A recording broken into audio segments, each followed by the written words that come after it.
क्या एक दवाई जो सालों से इरेक्टाइल डिसफंक्शन यानी लिंग में तनाव की समस्या के इलाज के लिए इस्तेमाल होती है, अब कैंसर के फैलाव को भी रोक सकती है?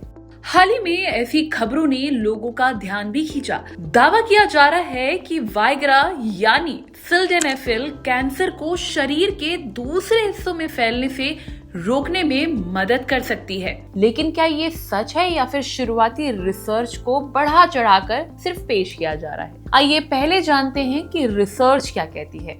एक्चुअली हाल ही में कैंसर रिसर्च जर्नल में पब्लिश्ड एक स्टडी में इजराइल के वाइजमैन इंस्टीट्यूट ऑफ साइंस और क्लैटेड हेल्थ सर्विसेज के वैज्ञानिकों ने रिसर्च की। रिसर्च के मुताबिक कैंसर सेल्स शरीर में फैलने के लिए कोलेस्ट्रॉल का इस्तेमाल करती है। स्टडी में पाया गया कि सिल्डेनाफिल उन प्रोटीन्स को ब्लॉक कर सकती है जो कोशिकाओं तक कोलेस्ट्रॉल पहुंचाते हैं।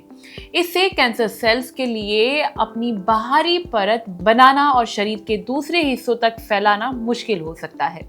रिसर्च में यह भी पाया गया कि जब सिल्डेनाफिल को स्टैटिन्स यानी कोलेस्ट्रॉल कम करने वाली दवाइयों के साथ इस्तेमाल किया गया तो इसका असर और बेहतर दिखाई दिया। डेटा में यह भी देखा गया कि जिन लोगों ने कैंसर डायग्नोसिस से पहले सिल्डेनाफिल का इस्तेमाल किया था, उनकी सर्वाइवल रेट अपेक्षाकृत बेहतर थी। हालांकि रिसर्चर्स ने खुद साफ किया है कि इससे ये साबित नहीं होता कि बेहतर नतीजों की वजह सीधे सीधे वाइग्रा ही थी।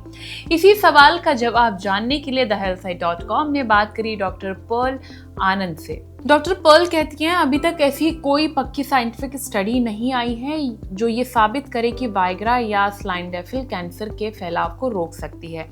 हाँ, कुछ शुरुआती रिसर्च में जो लैब और जानवरों पे की गई है उनमें ऐसे संकेत जरूर मिले हैं कि सिल्डेनाफिल इम्यून सिस्टम की कुछ कोशिकाओं पर असर डाल सकती है। इससे कैंसर के फैलने पर कुछ प्रभाव पड़ सकता है, लेकिन इंसानों पर अब तक जितने बड़े क्लिनिकल ट्रायल हुए हैं उनमें ऐसा कोई ठोस सबूत नहीं मिला है कि वाइग्रा कैंसर का इलाज है या उसके फैलाव को रोकती है। फिलहाल कैंसर की रोकथाम या इलाज के लिए इसकी सलाह नहीं दी जाती। अगर किसी कैंसर मरीज को इरेक्टाइल डिसफंक्शन की प्रॉब्लम है तो डॉक्टर जरूरत के हिसाब से वाइग्रा दे सकते हैं, लेकिन उसका मकसद सिर्फ उस यौन समस्या का इलाज होता है, कैंसर का नहीं। तो देखो, हर नई रिसर्च उम्मीद तो जरूर जगाती है, लेकिन वो इलाज नहीं बन जाती। इसलिए जब बात वाइग्रा जैसी प्रिस्क्रिप्शन दवाई की हो तो इसे सिर्फ डॉक्टर की सलाह पर और सही मेडिकल वजह से ही लें।